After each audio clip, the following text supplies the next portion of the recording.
ശങ്കർ രാമകൃഷ്ണൻ സംവിധാനം ചെയ്ത 18-ാം പടിയിലൂടെ സിനിമാ രംഗത്തേക്ക് എത്തിയ താരമാണ് ആമിന നിജാം. മമ്മൂട്ടി നായകനായ ടർബോയാണ് ആമിനയുടെ ഏറ്റവും പുതിയ ചിത്രം.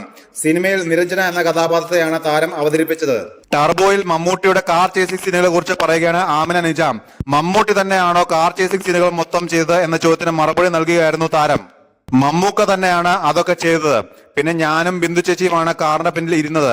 ഞങ്ങളുടെ കുറച്ച് ക്ലോസ് ഷോട്ടുകൾ ഷൂട്ട് ചെയ്യാനുണ്ടായിരുന്നു. അപ്പോൾ പലപ്പോഴും മമ്മൂക്കയുടെ സീറ്റിലാകും ക്യാമറ കൊണ്ടുവയ്ക്കുന്നത്.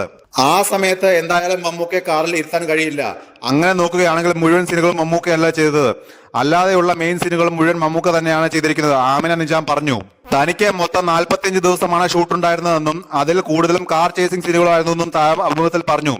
കാറുകളുമായി വലിയ ബന്ധമുള്ള ആളല്ല താനെന്നും, പക്ഷേ ഇപ്പോൾ ടർബോയിൽ വന്നതിന് ശേഷം കാറുകളുമായി നല്ല ബന്ധമാണെന്നും ആമിന കൂട്ടിച്ചേർത്തു. 180 ദിവസമാണ് സിനിമ ഷൂട്ട് ചെയ്യാനെടുത്ത സമയം. എന്നാൽ എനിക്ക് മൊത്തം 45 ദിവസമാണ് ഷൂട്ടുണ്ടായിരുന്നത്.